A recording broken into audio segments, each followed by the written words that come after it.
when investigating the activities of Nicholas Baker.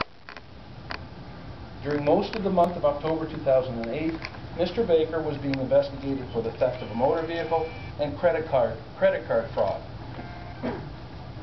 Information gathered from the family, emails, where credit cards were being used, indicated that Mr. Baker was somewhere in the United States. As such, a be on the lookout request was made to Canada Border Services Agency by the RCMP. However, the police only became aware Mr. Baker was back in Canada following the murder. The investigation following the murder has shown us that Mr. Baker entered Canada on October 29, 2008 at St. Stephen, New Brunswick on a bus. The RCMP was not informed that he had entered the country. One of the recommendations in the RCMP review, and repeated in the Fredericton police examination, is that clarity be sought out to what the police can expect when a person's alert is requested at a border crossing.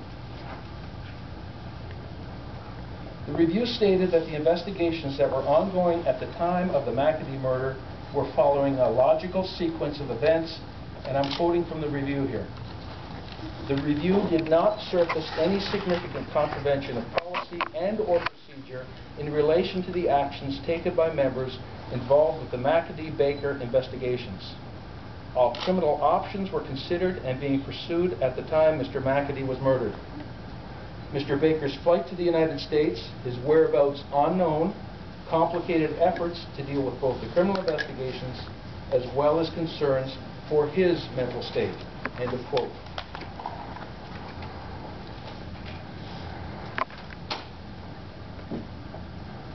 The administrative review was then given to an officer of the Fredericton Police Force for further review, and Deputy Chief Fitch made several recommendations, focusing largely on two issues.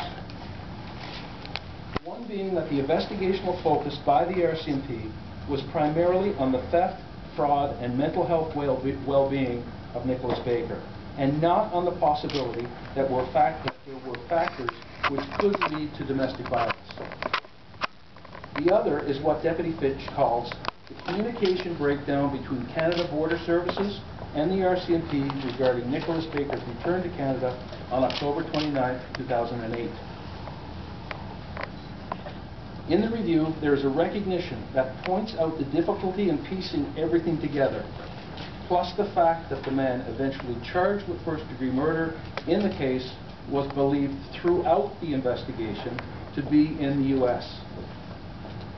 However, the review states that a better ability by police to recognize possible warning signs of domestic violence may help in future investigations. The RCMP was actively investigating the complaints and concerns of the McAdee family. All evidence suggested Nicholas Baker was in the United States and that he was a possible harm to himself. Initially, there was nothing to suggest anyone else was in danger. Concerns were raised a few days before the event that if he returned, he may do harm to one family member. In hindsight, as is indicated to us by the review by the Fredericton Police, there were some warning signs of possible family violence, but even with that taken into consideration, there was never any information which would lead us to believe John McAdee was at risk of physical harm by Nicholas Baker.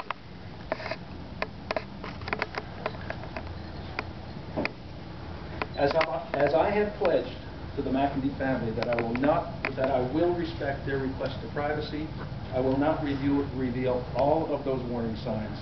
But looking back, some indicators were things such as Nicholas Baker fleeing to the United States, the criminal behavior such as credit card fraud, the increase in emails and the tone of those emails he was sending. I must point out, however, that some indicators were not revealed to us until after the murder. We discovered these through our homicide investigation. The RCMP has policies and programs in place to assist us when dealing with cases which may involve domestic violence. However, anything which can be done to improve police response is important and in fact our duty to seek out and employ. The The RCMP does play a key role in preventing domestic violence, obviously by enforcing the law. However, all members of the RCMP, and in fact policing in general, need to constantly be aware of the warning signs when responding to complaints and ensure we are able to guide people to the appropriate social agencies for help. To help improve that response, the RCMP is conducting a review of its training in New Brunswick surrounding domestic violence. This will assist in further equipping RCMP officers to know what to look for in cases where domestic violence may not be as obvious. The RCMP is also working with Canada Border Services Agency to ensure each agency has a clear level of expectation as to what is required and expected in similar situations.